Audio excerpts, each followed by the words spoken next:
Okay, shut up, you guys. I want to talk about Knives Out and Fight Club. A film channel talking about Fight Club? Groundbreaking. The third Knives Out film, Wake Up Dead Man, is incoming, and this film has everything. A pastoral mystery, a death that's a magic trick, the sexy priest from Fleabag, another less sexy priest. I don't know, do people think Josh Brolin is sexy? Maybe moms? Maybe dads? But I don't actually want to talk about Wake Up Dead Man, as I haven't seen it yet and thus have no theories to share. Actually, maybe I should take a cold shot right now, just in case I get it right and can have bragging rights later.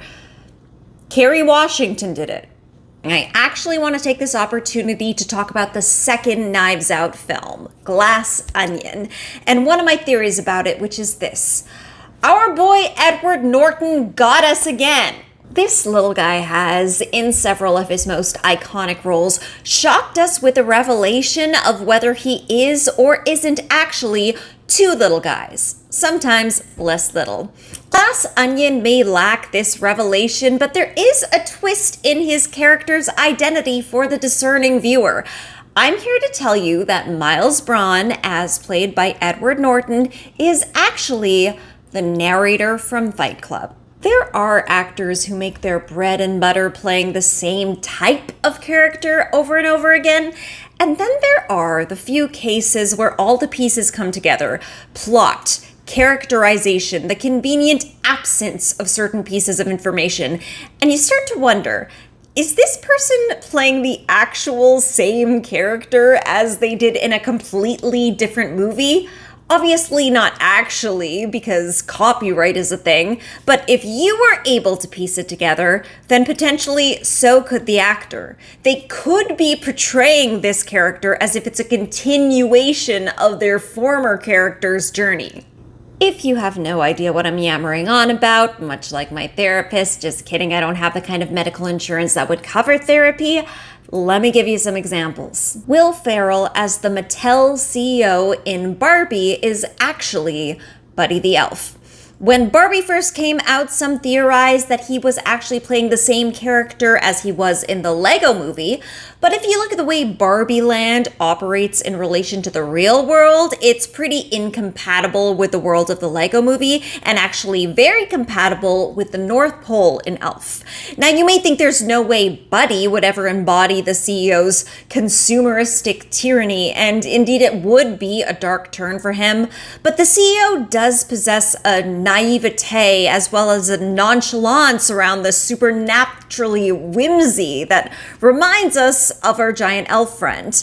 Plus, if Buddy were to try and make a life for himself anywhere in the human world, wouldn't it be a toy company? And wouldn't it make sense for him to rise through the ranks relatively quickly? Sarah Michelle Gellar's character of the headmistress in Do Revenge was apparently written as a tribute to her role Catherine from Cruel Intentions.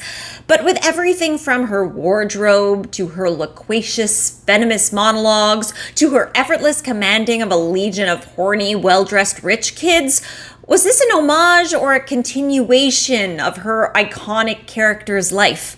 If true, what an important message to send to kids, that we can all overcome having our dirty laundry aired out by Reese Witherspoon. But none of these movies are the ones I said I was going to talk about, so let's get back to Fight Club and The Glass Onion. Fight Club, if you've somehow managed to escape watching it in your college boyfriend's studio apartment, is the tale of an unnamed narrator, often nicknamed Jack, who begins a fight club with his imaginary friend Brad Pitt, which evolves into a quaint little terrorist organization run by men who would definitely be Joe Rogan fans. When his alternate personality gets a little too lost in the sauce and plans to blow up a huge portion of the financial district, Jack manages to eliminate his inner demon, but not in time to stop the buildings from exploding. Luckily, although the ending is ambiguous, Brad Pitt's plan may have been foiled not so much by the shy boy that he shares a body with, but by it just being a bad plan. His goal was to erase everybody's debt by destroying the credit company's physical building, and I'm no economist, but surely even before absolutely everything was digital, this just wouldn't be the way it worked. In Glass Onion, Edward Norton plays tech billionaire Miles Braun, who invites his friend group, who he calls the Disruptors, to his private island to party and solve a murder mystery during the COVID lockdowns. Honestly, it's nice to know that even the elite love a good themed party. If your get-together doesn't involve costumes or fake blood, what are you even doing? But his good times are interrupted when internationally renowned detective Benoit Blanc exposes that he murdered his exiled co-founder, Janelle Monáe, as well as his friend Dave Bautista, sorry Dave, to cover up the fact that she came up with his plan for their company, not him. At first, it seems that his gang of sycophants may cover for him despite their righteous anger, but then the murder victim's twin, also Janelle Monáe, proves herself to be the biggest disruptor of all, burning down his mansion and the Mona Lisa with an explosion caused by his own untested source of clean energy. R.I.P. Mona, I'm so sorry they did you like that. So how possible is it that Miles Braun is actually the narrator from Fight Club? Well, the free bingo space is that, like the Mattel CEO and the headmistress, this character has no name, so I don't even have to come up with some convoluted reason why he would have had to change it. I know a compelling argument has been made for the narrator's name actually being Tyler Durden, but this would mean that he would have had to disassociate anytime anyone who knew him before called him that before the big reveal. So he very well could have been named Miles Braun all along. When Miles meets the rest of the Disruptors, he may have a name, but he is otherwise still anonymous. No one from this group has ever heard of him. He is simply a loner that Janelle Monáe's character Andy has picked up because she intuits that he is a clever person with a lot of potential. Where did he come from? What's his background? We're never told. Could the narrator have gotten himself to this point, to joining Andy and her friends at the Glass Onion bar? The ending of Fight Club is notoriously vague. It's possible the law catches up with him for his organization of the large-scale destruction, but his homeboy/intrusive thought, Tyler Durden, has been one step ahead of the authorities so far, so why would that change? I wish my intrusive thoughts had that much forethought. They mostly tell me to stick my hand in yogurt and steal tiny dogs from women off the street like Gucci handbags. One thing is for sure, he seems ready to leave Project Mayhem behind him. Does that mean returning to the humdrum job and life he initially sought to escape, or forging a completely new path with a group of strangers? Miles seems eager to insert himself into Andy's pre-made community, much like the narrator infiltrates support groups for diseases he doesn't have and seemingly befriends a man whose hobby is punching him in the face. And despite having nothing tangible to impress the group with, no accolades or reputation preceding him, he makes good on Andy's prediction and becomes instrumental in his friend's individual successes. He's not book smart like he might pretend to be, but he is resourceful and opportunistic. It's very reminiscent of our Jack/Tyler, who knows exactly who to befriend, who to rough up in a bathroom, and who to absolutely physically decimate himself in front of in order to bring about his ultimate plan. And the rest is history, and by history I mean the plot of Glass Onion. So could the narrator become Miles? Yes. Would he? Maybe. Many very intelligent people have commented on Fight Club's vivid themes of anti-consumerism. I'm gonna be so real with you guys. I only kinda see it. Like, yeah, he's very into IKEA furniture at the beginning, but to me that seems more like a symptom of the fact that he's dissatisfied with his life because he and all the other men around him are mad they're not more important or interesting, despite none of them trying that hard to be, and because they watch a lot of TV instead of going to war.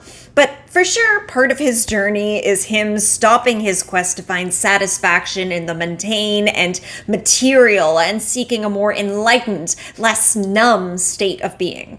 So realistically, would he throw all those lessons away in order to pursue a path of corporate greed? Would he go straight back to retail therapy, except instead of lag captains and hall bars? Yes, those are names of IKEA furniture that I just looked up.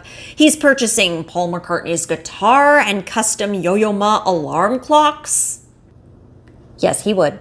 This character is not one who has experienced any true philosophical enlightenment. He is a person who is desperate to feel something, and if we're being totally honest, that something is power.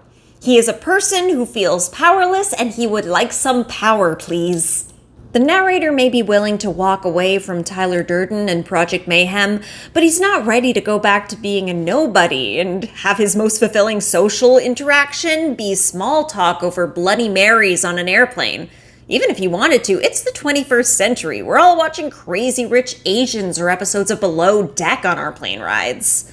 He still wants a community, and ideally, he wants that community, like Project Mayhem, to be people who will do whatever he says without question. So yes, he's making a hard 180 and embracing that rise and grind mentality. I mean, let's be so real. He's not the first dude to think that being an entrepreneur, a founder who's his own boss, makes him totally separate from all those 9-to-5ers who are stuck in the capitalistic machine. Having a startup is basically as subversive as making soap out of human medical waste, you guys. So he ingratiates himself to a group of up-and-comers, makes sure they feel indebted to him, and steals himself a little company. Now he has his army again, except instead of sweaty beef heads, it's a team of the ultra-influential, from Democrat governors to kings of the manosphere. So what could possibly go wrong this time for Miles/Jack/Tyler? It's that once again he realizes he doesn't actually have the nerve to alter the status quo as much as he thought he did. Not as much as others around him. Robert Paulson may have the boobs, but Jack doesn't have the balls.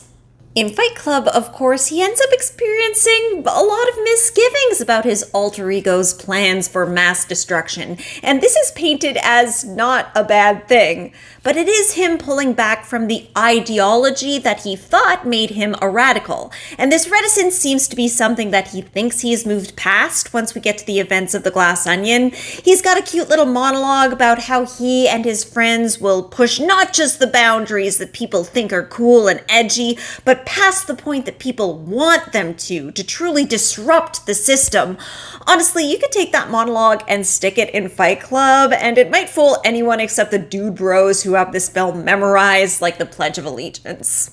But when it comes down to it, Miles is not willing to break the system. Maybe because he has too much to gain from it. Maybe it's because he's still the sad guy who wants to feel important but doesn't really want to do any damage. Either way, it's Janelle Monáe number 2, the grade school teacher who has actually been done dirty by the system, and perhaps more importantly, has nothing left to lose, who is actually willing to break the thing that no one wants broken. Maybe the real Brad Pitts were the Janelle Monáes we met along the way. So that sums up why I believe that practically and philosophically, Miles Braun and Fight Club's narrator could be the same person. And to conclude, how dare you? To conclude, please check out this painting of Miles that can be seen in the background of The Glass Onion.